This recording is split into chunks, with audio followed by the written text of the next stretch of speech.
Boa noite. Que saudade que eu tava de vocês. Já tem uns dias que eu não apareço, né?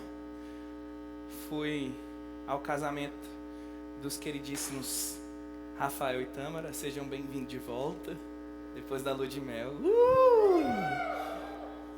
Bom demais.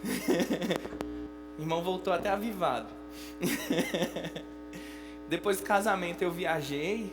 Passei aí uma semana fora, de férias, que não foram férias, mas teve férias. E agora retorno aqui para estar com vocês, e como é legal estar com vocês. Sabe aquela sensação de estar em casa? É assim que eu me sinto. Nós estamos com um desafio novo, nova temporada, nova série, novos episódios. E a gente já teve vários assuntos aí conversados, e hoje eu quero conversar com vocês dentro da nossa série O Cristão em uma Sociedade Não Cristã, e dentro da temporada O Envolvimento na Sociedade.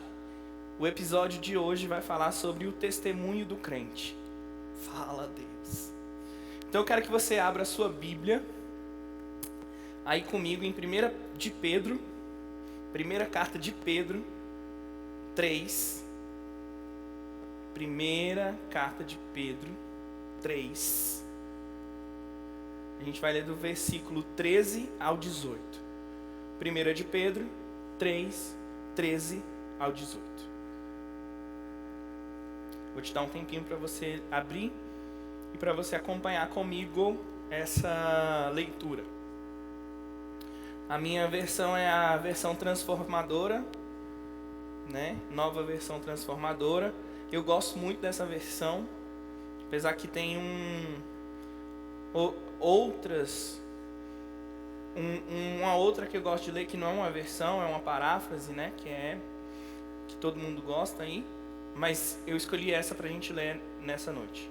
1 de Pedro 3, 13 a 18 diz assim: quem é que desejará lhes fazer mal, se vocês se decidirem a fazer o bem?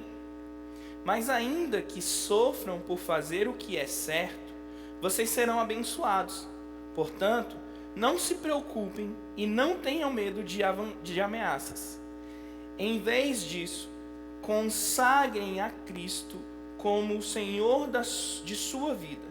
E se alguém lhes perguntar a respeito de sua esperança, esteja sempre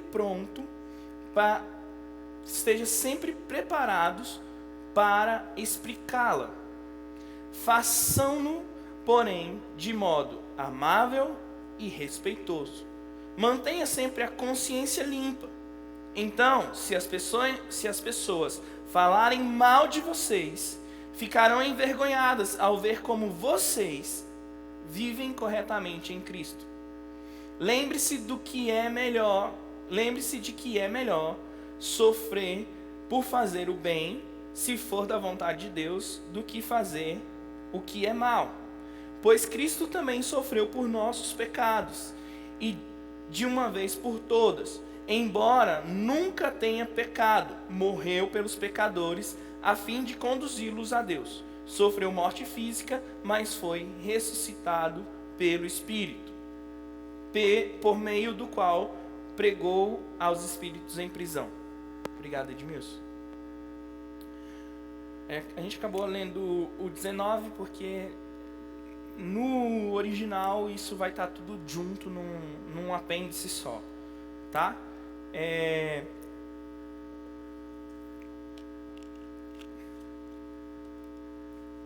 Então, eu queria dar uma ênfase no versículo central dessa parte que nós estamos lendo, dessa porção dessa carta de Pedro, que é o versículo 15. Volta aí comigo e observa isso aqui. Em vez disso, consagrem a Cristo como Senhor da sua vida. E, se alguém lhes perguntar a respeito de sua esperança, esteja sempre preparado para explicá-la. Bom, Pedro está escrevendo aqui, e ele está dando alguns conselhos para esses irmãos. E ele está falando sobre a questão de como você se relaciona com as pessoas. Lembra que a gente está falando sobre o cristão numa sociedade não cristã. A ênfase aqui é para as pessoas que já conhecem a Cristo e como ela vai lidar com aqueles que não conhecem a Cristo. É esse o pensamento. Como eu, sendo cristão ou sendo um imitador de Jesus, vivendo para Ele de forma intencional, eu vou me portar em uma sociedade que não está pensando dessa forma. Uma sociedade que não entende quem Cristo é e que não vive segundo os preceitos que Cristo nos ensinou a viver. Dentro disso, a ideia é de como nós nos envolvemos na sociedade. Nessa temporada nós estamos falando sobre isso. Como eu então agora, tendo claro na minha mente que eu sou um cristão e vivo a partir daquilo que Cristo me chamou para viver, vou me comportar em uma sociedade que não vive dessa forma. Como eu vou me envolver? Agora, a gente está falando sobre o meu testemunho. Pedro está falando, como você vai testemunhar de Deus nesse caos? Nesse mundo que não pensa como você, os princípios deles não tem nada a ver com os seus. Então a gente vai caminhar um pouquinho sobre isso. Olha só, primeiro ponto que eu quero abordar com vocês aqui, nós vivemos numa sociedade plural, ok? Hoje eu estou com muita dificuldade com L. Estou tipo pior do que o Cebolinha, né?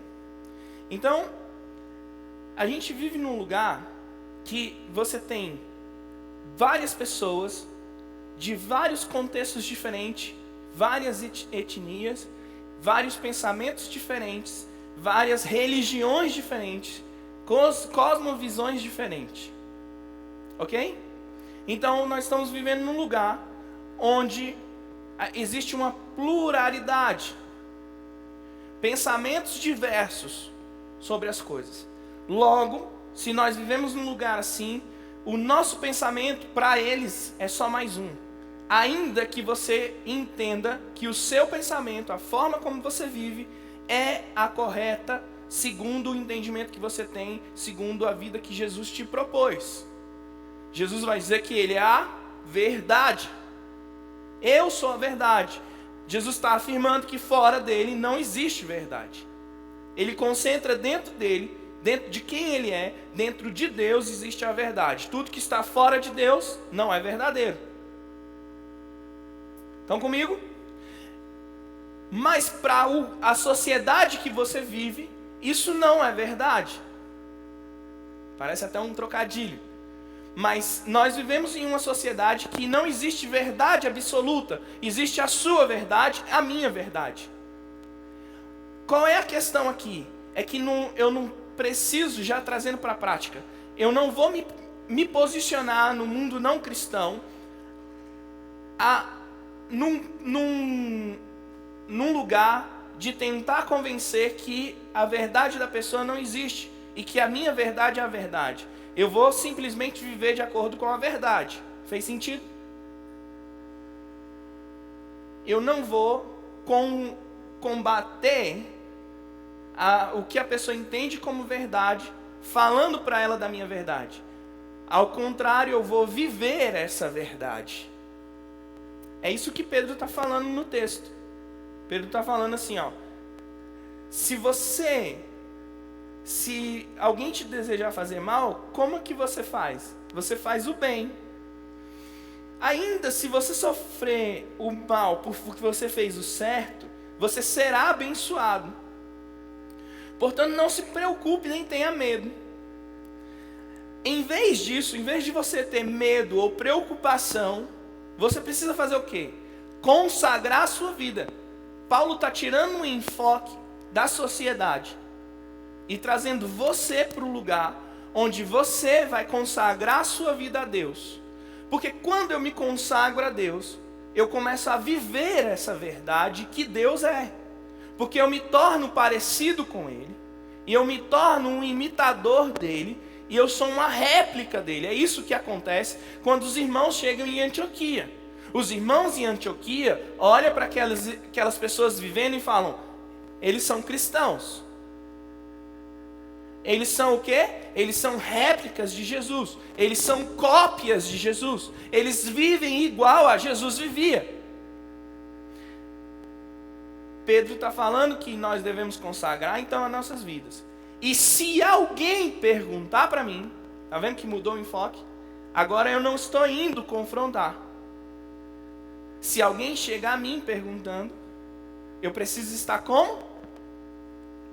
Preparado. No mundo plural que nós vivemos, você precisa estar preparado para quando alguém chegar até você e te questionar em relação ao modo como você vive, ao modo da sua esperança. Como você percebe a esperança de uma pessoa? Como você percebe em que uma pessoa acredita? É quando ela fica falando para você? Ou como ela vive? É como ela vive. Como a pessoa vive, diz em que ela acredita, como ela pensa e por que ela faz aquelas coisas.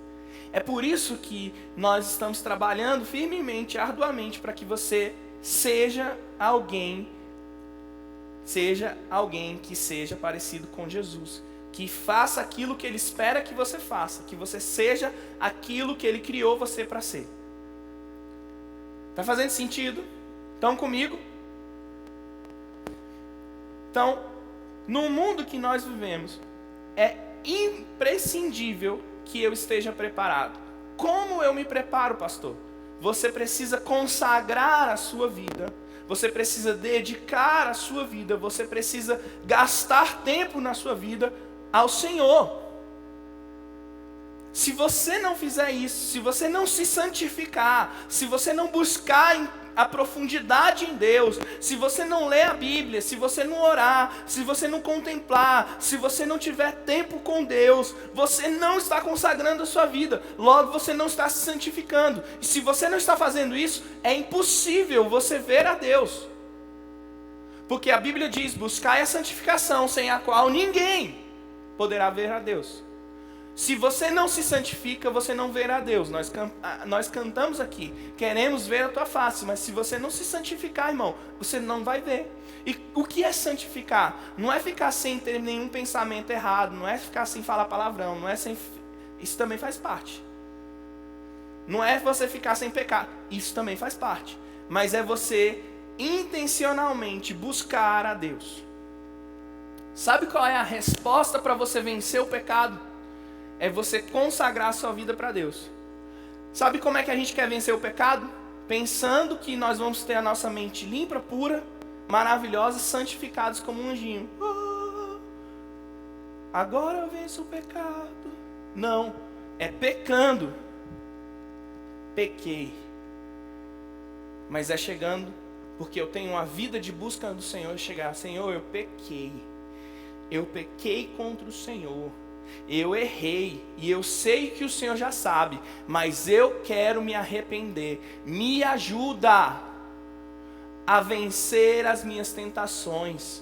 Me dê estratégias. Senhor, eu preciso mudar. Eu preciso vencer esse pecado. Senhor, sem o Senhor eu não consigo. Sabe o que vai acontecer? Você vai caminhar sem pecar. E de repente você vai fazer o quê? Pecou. Mas você se santifica. Você busca a Deus. O que você faz? Senhor, eu errei. Senhor, eu estou aqui. Eu me arrependo. Mas se arrepender não é ter remorso. Remorso é quando eu faço uma coisa e sinto que o negócio não ficou legal, e aí eu fico com remorso de ter feito. Mas eu não tive uma conversão. Isso que é arrependimento, é conversão, convergir, é voltar, sair daquela trilha, sair daquele caminho. Então, se você continua pecando no mesmo pecado toda hora, e aí quando eu falo toda hora, é toda hora mesmo, e você está toda hora pedindo perdão pela mesma coisa, porque você está com remorso de ter feito, você ainda não teve arrependimento. Arrependimento é assim: errei, não quero mais isso. Ah, pastor, então eu só me arrependo quando eu não pratico nunca mais aquilo? Não, você pode voltar a praticar, mas aquilo já não é uma coisa constante. Você não está sempre naquilo. Porque a gente tem fraquezas. E é inevitável a gente cair nas nossas fraquezas. Porque a gente não vai cair nas nossas fortalezas. Ninguém cai onde ele é forte. Você cai nas suas fraquezas. Agora, você precisa transformar aquela fraqueza numa fortaleza. É isso que você vai trabalhar. Então, quando você busca a Deus, você se santifica e você começa a ver a glória de Deus. Nós cantamos: volta os meus olhos para ti, porque eu olho para você. E eu vejo. E a Paty estava orando e eu achei legal. E aí, eu quero que você pense nisso. Dá para até fazer uma letra de uma música. Porque você falou assim na sua oração: eu olho para ti, Deus, porque quando eu olho, eu me vejo. Então, beleza. Faz bem bonita. E me coloca nos créditos. Brincadeira. Quando nós vemos a face de Deus, o que nós vemos não é somente Deus. Nós vemos quem Deus quer que nós sejamos. A gente se vê refletido nos olhos dele. Coloca essa frase lá: te vejo refletido em seus olhos. Me vejo refletido nos teus olhos. Está entendendo? Agora sei quem sou. Estou preparado para quando me perguntarem por que eu tenho esperança, porque eu não vivo segundo as leis desse mundo, eu tenho resposta. A resposta é porque eu amo um Deus que me ama e que me fez diferente e que mudou a minha vida. Antes eu vivia de uma forma, hoje eu vivo de uma forma totalmente diferente. E essa forma diferente de viver transformou quem eu sou e o que eu tenho ao meu redor. A segunda coisa que eu quero pensar com vocês é imposição versus indiferença. Porque quando a gente começa a falar, isso é algo que enquanto eu estava montando o sermão, eu fiquei meio incomodado. Porque se você prestou atenção no que eu estava falando, a intenção que deu quando eu comecei a falar é que agora eu não preciso então ficar falando para o outro da verdade sobre quem Deus é. Porque eu preciso viver essa verdade. Você teve essa sensação de que, então eu não preciso ficar debatendo. Então eu não preciso falar para os outros. Não. A gente só precisa chegar no ponto de equilíbrio. Ok? A ideia aqui é encontrar um equilíbrio. Para que eu não seja aquela pessoa chata de querer impor a minha verdade aos outros, mas que eu também não seja aquela pessoa indiferente e que não falo nada, deixo os outros caminhar perdido e vagando sem rumo. Essa tensão aqui ela sempre vai existir. Essa tensão ela precisa ser equalizada. Eu preciso encontrar um meio termo, onde eu não seja uma pessoa que vou impor ao outro o meu pensamento, porque eu já sei que eu estou no mundo plural e eu estou vivendo numa sociedade que não entende como eu, cristão, vivo. Mas eu também não posso deixar que eles se percam ao ponto de não divulgar e não proclamar as boas novas do Evangelho. Eu preciso não somente viver, mas eu preciso aproveitar cada oportunidade que eu tiver para proclamar essa verdade, para proclamar o Evangelho. E quando eu falo de proclamar, eu estou falando de falar mesmo. É isso que essa palavra diz respeito. Proclamação é falar alto.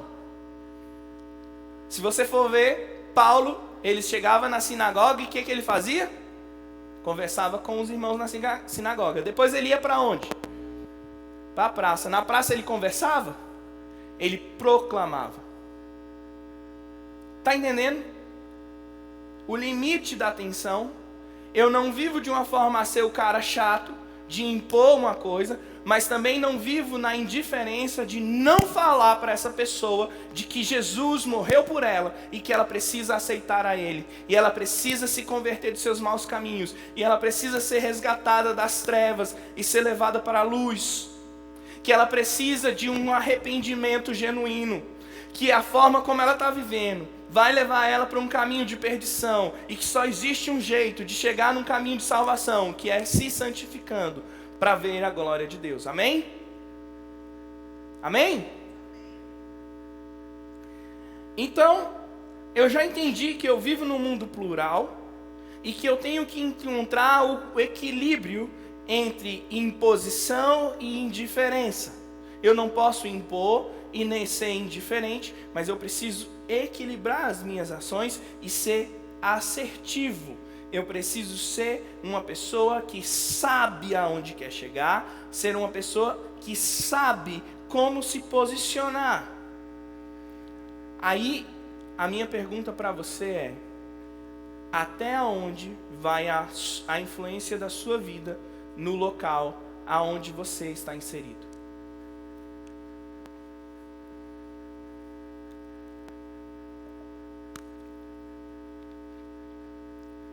Ok, que agora eu entendi que eu vivo num mundo plural, eu entendi que a sociedade é uma sociedade que não tem um pensamento cristão, que não pensa como eu penso, e que eu não posso nem impor o meu pensamento e nem ser indiferente. A pergunta agora é: até onde está indo a sua influência? A gente está falando hoje sobre o testemunho do crente. Quando eu falo de influência, eu quero dizer sobre o seu testemunho. A sua vida está falando aonde você está? As suas ações estão falando? Você está falando?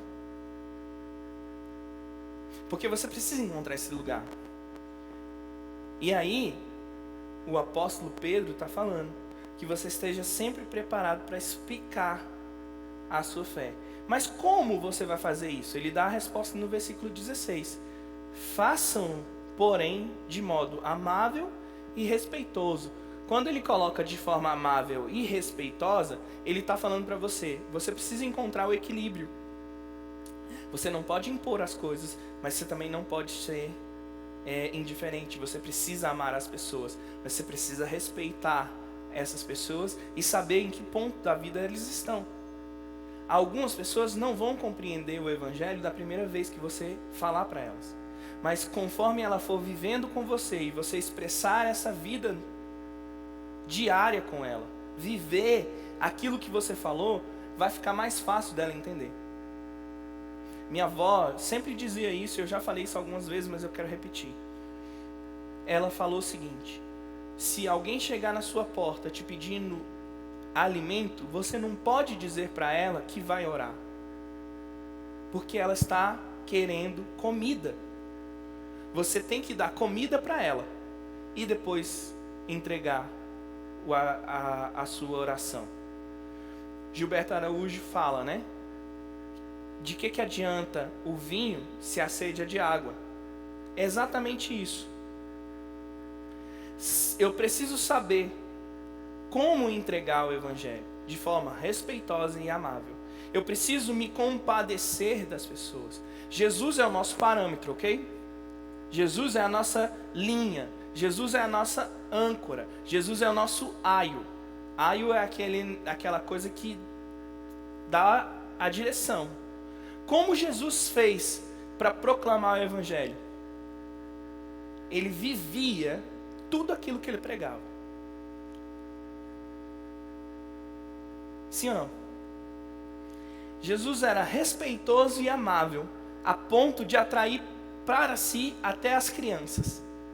Você já viu alguma criança chegando perto de alguém que é rabugento? Que é chato? Não. Nem as crianças querem ficar perto dessas pessoas.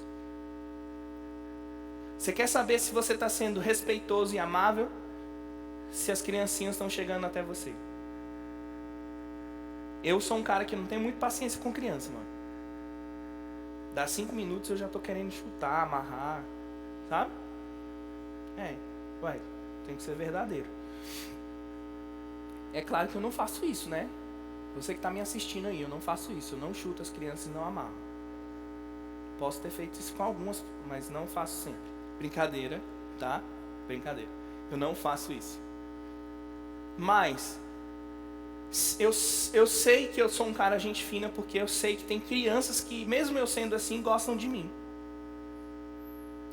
Você precisa ser amável o suficiente a ponto de criancinhas quererem sentar e te escutar. Você precisa ser respeitoso o suficiente para o seu maior opositor te respeitar e sentar com você para ter uma conversa. Se você não consegue fazer isso, você não está sendo um discípulo de Jesus. Por quê? Presta atenção. Jesus, ele está ali. Ele tem um monte de opositor. Quem procura ele na calada da noite? Nicodemos. Nicodemos era o quê? Um dos maiorais. Quem estava perseguindo Jesus naquela época? Exatamente a classe de Nicodemos. Mas Jesus era tão respeitoso e amável que Nicodemos olhou para dentro de si e falou assim: eu preciso trocar uma ideia com esse cara. Eu preciso saber de fato quem esse cara é. Quer ver outra situação?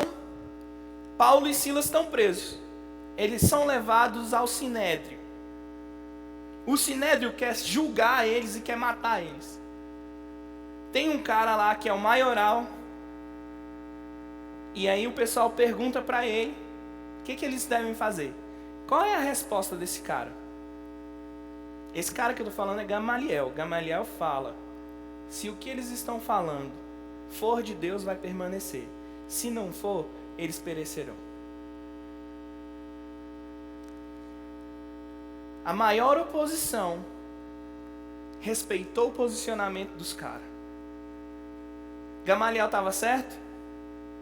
A história provou que sim. Porque o que aqueles caras estavam fazendo permanece até hoje. Então era de Deus. Então é de Deus. E o que Deus está chamando para viver e ser e fazer aonde você está é de Deus e vai permanecer, desde que você faça da forma correta. Faça, porém, de modo amável e respeitoso. Mantenha sempre o quê? A sua consciência limpa. Sabe qual é o ponto? É que para eu manter minha consciência limpa, a minha consciência tem que estar cativa a Deus. Quando eu sou um cristão numa sociedade não cristã, se minha mente está cativa a Deus, eu sou um cristão. Minha mente é como a de Cristo. E tudo que faço, falo, reflete quem Cristo é. Minha consciência é limpa. Se a sua consciência não está limpa, é porque tem alguma coisa aí faltando. E aí você precisa dar uma olhada nisso aí. O que vai acontecer se você fizer dessa forma? As pessoas podem até falar mal de você, mas elas vão ficar envergonhadas. Por quê? O texto vai falar. Quando elas verem a forma que vocês vivem corretamente em Cristo. Não é a forma que vocês vivem para dizer: ah, eu sou bonzão. É a forma como você vive em Cristo. Eu volto para onde? Para a santificação. Eu volto para a oração. Eu volto para buscar a Deus. Eu volto para entender: Deus, o que o Senhor está esperando de mim? Por que o Senhor me colocou nesse lugar? Por que eu estou fazendo tal faculdade? Por que eu trabalho nesse setor que só tem endemoniado? Por que eu estou nessa família que toda hora é só briga? Mentalidade cristã numa sociedade não cristã. Deus vai falar para você: irmão, eu te coloquei aí para você revelar quem eu sou. Porque se você viver de forma como eu mandei você viver, as pessoas verão e saberão que eu sou Deus e não há outro. O seu testemunho vai falar. Eu gosto muito de sempre falar desse exemplo, porque para mim ele fala muito. É uma história que conta sobre Santo Agostinho. Estava com seus monges e ele fala assim: vamos evangelizar. Estava fazendo frio, todo mundo veste as suas roupas e desce. Eles dão uma volta na praça e volta para o monastério. Um dos caras, que provavelmente seria eu, chega para ele e pergunta: a gente não ia evangelizar? A resposta dele é: se com o que nós fizemos o evangelho não pôde ser demonstrado, não adianta a gente ficar lá falando horas e horas, porque eles não vão ver Deus. A sua atitude vai falar muito alto. Isso não quer dizer que você não tem que pregar. Mas se a sua forma de viver não está comunicando, não adianta você pregar, irmão. Se você pregar, você vai fazer um desserviço. Porque as pessoas vão olhar e vão falar assim: eu? Ser crente igual esse cara aí? Tô fora. Vocês estão entendendo? o testemunho seu fala muito, cara.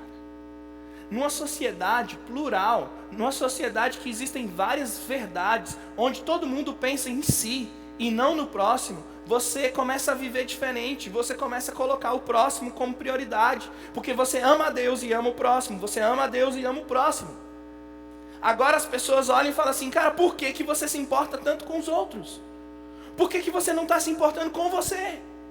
Porque o mundo em que vivemos diz que você precisa ter a sua felicidade. Você é importante. Sabe por que muitos relacionamentos não dão certo? É porque as pessoas entram nos relacionamentos querendo ser feliz e não fazer o outro feliz. A lógica cristã é essa. Eu entro num relacionamento para que o outro seja feliz. E quando o outro está feliz, eu sou feliz. Jesus aguentou todo o sofrimento que era para nós. Por quê? Ele sabia a felicidade que ele teria depois. Jesus não é o nosso aio, Jesus não é o nosso caminho, não é quem nós olhamos. Então, eu sofro hoje porque eu sei da esperança vindoura. Eu sei em quem tenho crido. Eu sei porque que eu estou aqui nesse lugar tripulado. Porque Jesus me colocou aqui para que eu viva como Ele viveria nesse lugar. E aí o pastor Kleber fala uma história que eu ouvi junto com ele. Os caras foram evangelizar numa tribo. Chega lá, eles começam a falar de Jesus, falar de Jesus, falar de Jesus. E os caras no início falam, não, a gente não conhece Jesus. E prega Jesus e fala o que Jesus era, como Jesus vivia, como Jesus amou a humanidade, tudo. Aquela tribo fala assim, ei, Jesus morava naquela casa ali, mas o nome dele era José. Ele não falava a nossa língua. A gente não entendia ele, mas ele fazia tudo isso aí que vocês falaram, cara. Jesus viveu no nosso meio. É isso. As pessoas na sua casa precisam olhar e falar assim, Jesus vive aqui através de fulano. As pessoas precisam chegar no seu trabalho e falar, Jesus vive aqui através de ciclano. As pessoas que estão no metrô precisam ver Jesus em você. As pessoas lá na Praça da Democracia precisam ver Jesus em nós. Águas Claras precisa ver Jesus em nós. O nosso testemunho fala muito no mundo não cristão. O que vai acontecer com essas pessoas?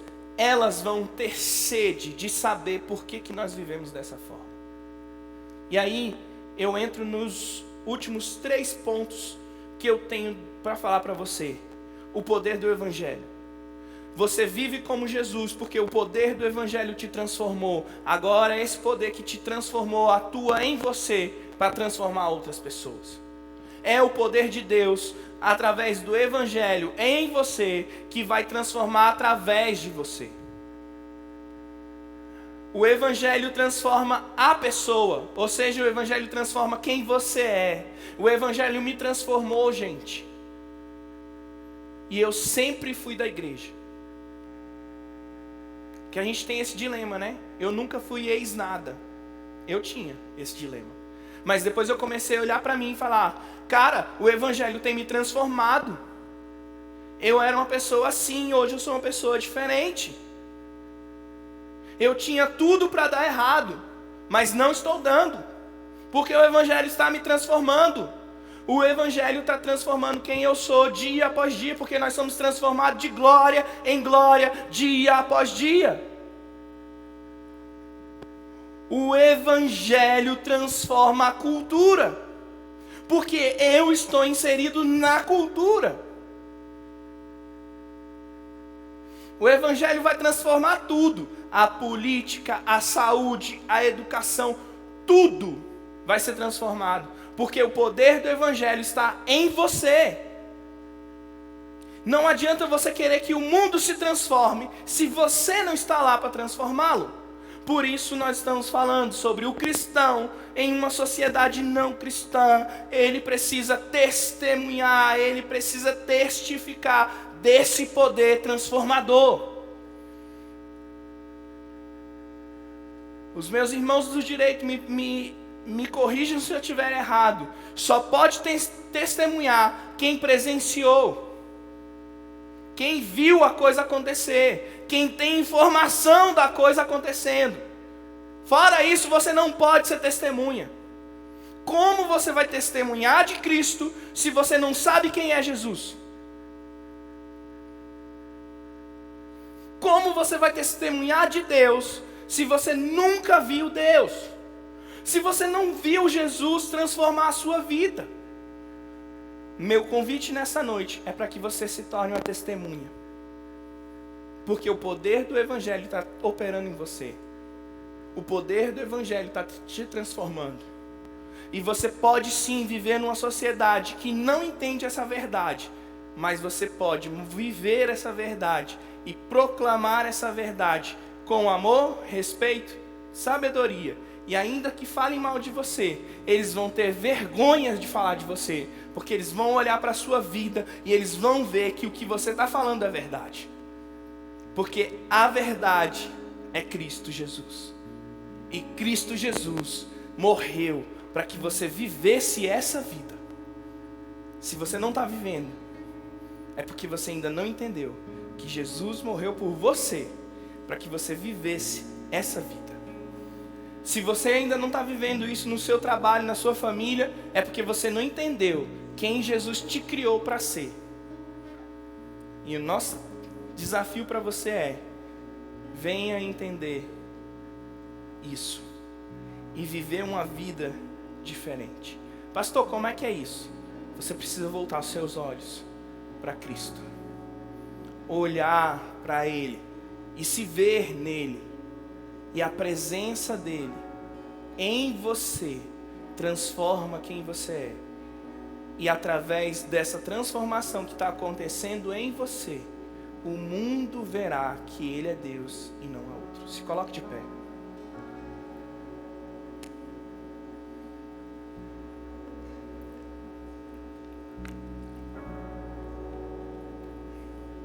Até onde a influência da sua vida está indo no lugar que você está inserido? Qual a diferença que você está fazendo na sociedade hoje? Qual o testemunho que você pode dar? Ou melhor, qual testemunho estão dando sobre você? Sobre o Deus que você está pregando? Como? O que está fazendo? Qual a diferença? Eu quero te dizer, existe poder no Evangelho para te transformar. E esse Evangelho que te transformou vai transformar tudo ao nosso redor. Cultura, política, educação, saúde, tudo vai ser transformado. Por quê? Porque você está nesse lugar.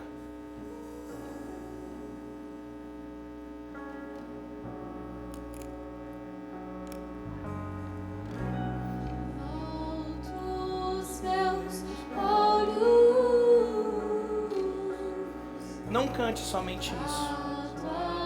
Faça isso agora. A presença de Deus é real nesse lugar. Então volte os seus olhos para Ele e deixe a glória dele criar forma dentro de quem você é. Que não seja somente uma canção. Não pode ser só uma canção. Não precisa ser só uma canção. O Espírito de Deus está aqui querendo transformar quem você é.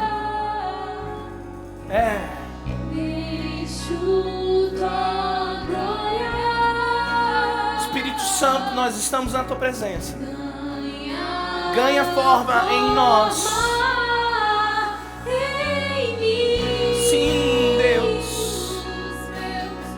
Estamos olhando para ti, Jesus.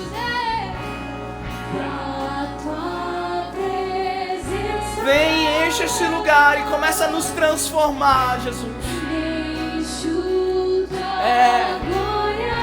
Permita-nos nos ver em Ti e ser encontrados por Ti.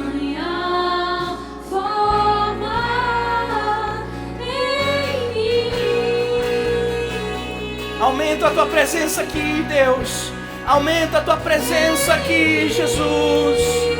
Vem, Espírito Santo. Aumenta a tua presença em mim, Jesus. A começar em mim. no meu interior. Eu olho para quem o Senhor é. Eu olho para quem o Senhor é. Vem, Jesus, e transforma o meu ser. Transforma quem somos. Os meus olhos. A tua presença. Deixe tua glória. Deixe que a glória de Cristo transforme o seu interior nessa noite. Tu tens liberdade aqui, Jesus. Tem liberdade aqui, Jesus. Transforma o nosso interior. Permita ser encontrado nele. Permita ser encontrado por ele agora.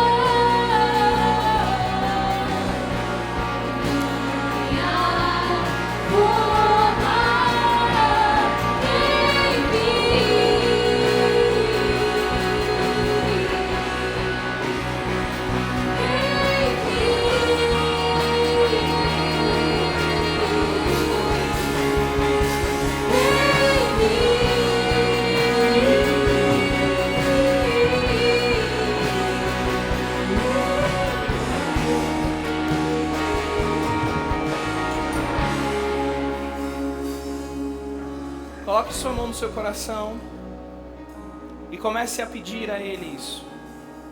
Seja intencional nessa hora. Eu queria até repetir uma oração com você, mas eu não vou fazer isso. Eu quero que sejam as suas palavras. Fale para Ele: Jesus, é isso que eu quero. Eu quero que a sua glória me transforme.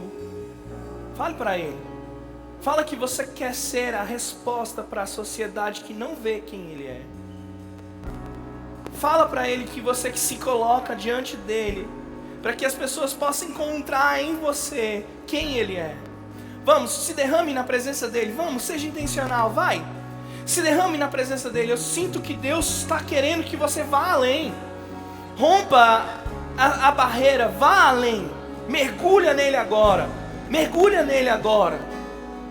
Permita que Ele se derrame em você e você se derrame nele. Permita ser encontrado por Ele. Vai. Não deixe nada te impedir agora. Nós precisamos redimir essa sociedade que não sabe quem Jesus é. Mas só existe uma forma. Só existe uma forma. É Jesus vivendo em você. É Jesus agindo através de você. É o seu testemunho que precisa falar mais alto. Assim você vai poder falar de quem Ele é. Vamos, se derrame na presença dEle. Vamos.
Obrigado, Jesus, porque eu tenho a certeza que o Senhor está operando em nossos corações, está transformando quem nós somos. Ajuda-nos, Senhor, a estarmos preparados para falar sobre a nossa esperança, que é o Senhor. Ajuda-nos a ser amorosos. Ajuda-nos, Senhor, a sermos irrepreensíveis. Que a nossa vida fale alto aquelas pessoas que não te conhecem. E que seja simples o compartilhar de quem o Senhor é. Que seja natural, porque o Senhor vive em nós e age através de nós. Você pode aplaudir o Senhor nessa noite.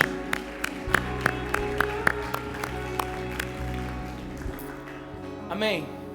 Que o Senhor te abençoe, que o Senhor te guarde, que a graça dele esteja sobre a sua vida, que o amor dele esteja derramado sobre o seu coração e que tudo aquilo que ele tem para você, você consiga viver. Que a esperança de um futuro glorioso seja real na sua vida, ao ponto das pessoas verem isso e questionarem dessa realidade dos céus. Vai em paz, que Deus te abençoe. Vai com Deus, mas vai. Amanhã nós temos escola bíblica de verão. Venha, não falte. Quem vai estar aqui é meu amigo Davi Lago. Então vai ser muito legal. Chame alguém para estar com você aqui, tá bom? Que Deus te abençoe.